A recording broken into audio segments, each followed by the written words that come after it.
everybody, this is Kristen with Hasta Cielo y Mas, and today is Friday, October the 13th, and this is my 10-month duodenal switch update.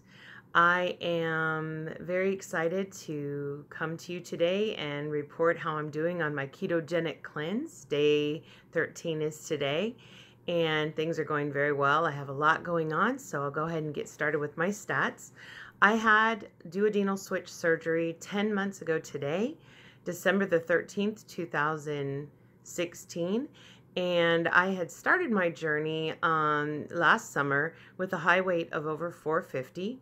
By the time I made it to my bariatric consult at the end of July, I was down to 435, and I used the ketogenic diet to lose 64 pounds before surgery on the 13th of December. And today, I come to you with a weight of 266.6, which is a 0.2 loss from last week. Nothing real exciting and somewhat a little bit disappointing, but I have been really doing a lot of soul searching this past week. I did mention last week in my video that I didn't necessarily know whether I would have a big loss this month. Sorry. But I was willing to accept that to see how I felt being a great ketoer for a month. Well, I've been an excellent ketoer this month, and I feel amazing. The energy I have is just unbelievable, and my skin feels great. I like the way I'm eating. Things are going really well. I have not been snacking much, very, very minimally. I have been limiting my dairy, my nuts, and my caffeine. That doesn't mean that I'm not consuming any dairy, nuts, or caffeine, but it is definitely a reduction from previously, probably maybe a 2/3 reduction. This past week, I have struggled with a bit of electrolyte imbalance that I suspect, as well as some water retention and definitely some constipation. I've been dealing with that. None of which is so significant that it makes me question my plan or desire to change what I'm doing. I do feel I am in ketosis for sure. I'm checking with strips. I'm in at least moderate ketosis at all times. And I am, like I mentioned, just feeling really, really good about what I'm doing. So things are going very well with that. I'm going to give you my stats, my macros for the week. I know it's a little boring, and for those of you that aren't that interested, you probably want to go forward a little bit. But I did finish out this past week with an average of 14 net carbs and 19 total carbs. My highest carbs were 23 total, which I hit twice, and 11 was my low with a net of 8, which is my all-time lowest net carbs. So I did consume vegetables primarily for the majority of my carbs. I did consume a small amount of yogurt this past week, not much. I used to be a daily yogurt eater, and so it's been pretty minimal. Any other carbs probably were from my nuts, but reduction in nuts. So once again, I have given up sugar alcohols. I intended to bring, and I don't have it, my new monk fruit concentrate that I'm using, because as you know, I am sweetening my coffee with monk fruit. Whole Earth had a concentrate that I had been using, but I'm not able to find it locally or online. So I have switched to Lakanto, Lakanto, I believe. It does appear to have twice the servings of the Whole Earth, and I believe the price on Amazon Prime was about $7.99. I did get the chocolate and the regular. It did just arrive yesterday, so I have not tried both. I've only tried the regular, and I found it very good. I do really enjoy the monk fruit. I definitely think my head hunger is greatly reduced with this current way of eating. I am missing sugar, alcohols, and sweets much less than I was a week ago. So that's a very good thing. So my carbs for the week were 5% at total carb 19, net carb 14. My fats were 68% at 103 average with a high of 106, and actually that's not right. With a high of 135 and no, that's not right either. Sorry, with a high of 106 and a low of 83, which I hit twice. 83 twice.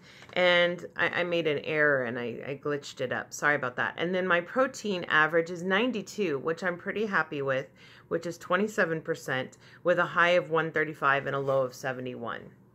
I have been pretty busy this week. I am getting ready for my trip to Mexico. I'm wearing my Mexico shirt in honor of my trip to Mexico. I've had this shirt for a long time and been unable to wear it for a long time. So I'm wearing this shirt today. And this is from my favorite town, Puerto Nuevo, Mexico, which is south of Tijuana, south of San Diego. My husband and I used to frequent this town as often as we could. They had the best tortillas, you guys.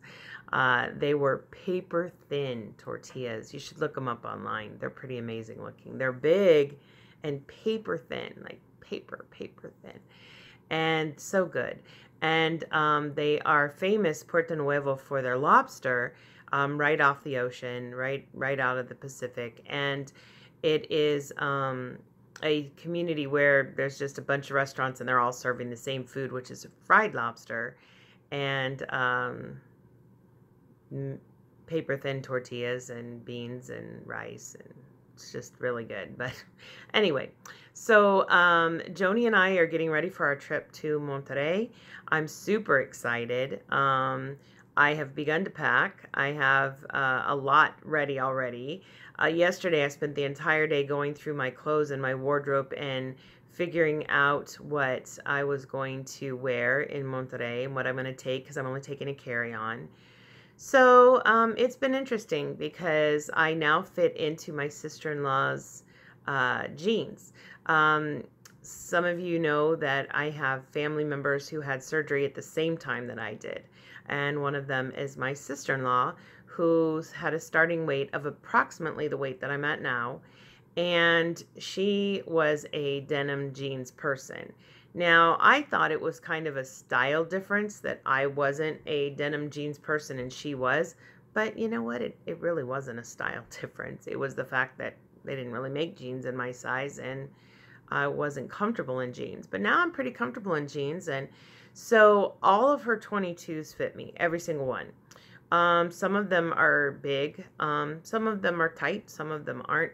It's the strangest thing. I'm not used to variety in sizing at all because I basically wore stretch cotton for many years, like 20. So I'm getting used to denim, but all of her 22s fit. Many of her 20s fit. And if it's stretchy denim, which I didn't even know existed, some of the 18s fit, which is just totally crazy. I am pretty firmly in a 1X now. However, I don't have a lot of 1X clothing. So I'm wearing kind of the smaller 2Xs now, and I've begun to give away some of the larger 2Xs. I'm finally fitting into some of Erin from my VSG Confessionals clothes, which is exciting. And so just really neat things are happening at my 10-month anniversary, surgiversary. So am I discouraged about the weight loss? Not really. I'm expecting a whoosh. I'm expecting a pretty dramatic whoosh. I don't know if I'll get it this coming week or the following week. Many of you know that I am post-hysterectomy, post-menopausal, so I don't get hormones. I can't blame it on that. But I do believe that I am burning fat for fuel. I am in ketosis, and if you research the whoosh effect, which kind of makes sense, not sure if it makes 100% sense or if it's even true, but basically what happens is you're burning fat for fuel, so you are burning the fat in your fat cells, but that doesn't make your fat cell necessarily go away, and a lot of times the fat cell will fill up with fluid to hold that fat cell in place, and it has to be content that you're going to continue feeding it the fuel it needs before it decides it'll get rid of the fat cell.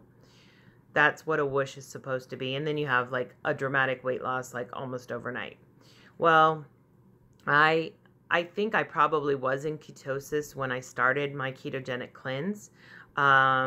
Well, I was, because on the very first day I had trace amounts of ketones. It has risen since then, but I did have trace amounts of ketones, and I probably even was fat adapted. So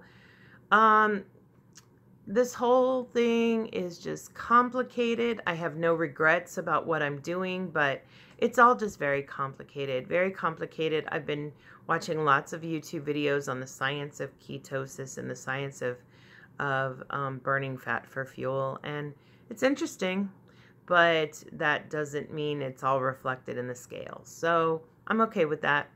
I probably will pose the question to Maria Emmerich when I meet her tomorrow.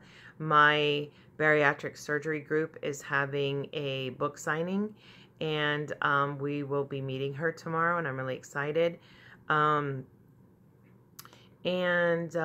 Let's see, that's about it. I think I've talked about everything. One thing I haven't mentioned in a while, not really embarrassed by it, but a little disappointed, is that I haven't been going to the gym and I haven't really been working out. Over the summer, I had 3 workout buddies, and currently I don't have any. For various reasons, mostly illness and job related, I have lost my workout buddies for now. And I need to make some adjustments. I plan to ask my husband to help me get to and from the gym. But I also kind of maybe need to search for another workout buddy. On Wednesday, I went to my son's football game. And my husband dropped me off, and I did walk home from the football game, which was about 1 mile. I am signed up for the WLSFA 5K that they have, and I do intend to participate, and I do intend to use my walker for that.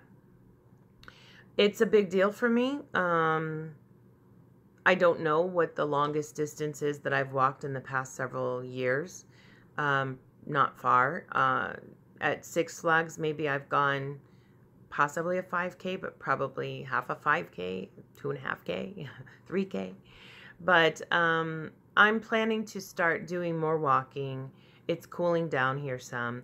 I'm planning to do more walking and hopefully be ready in June to participate in the 5K, which will make me very happy. So that's about it for this week. I want to thank y'all for your support and your encouragement, and I just love y'all so much. Thank you for being with me on this journey for the past 10 months. I probably couldn't have done it without you. I'm very grateful. So God bless y'all from the heart of Texas. Take care. Bye-bye.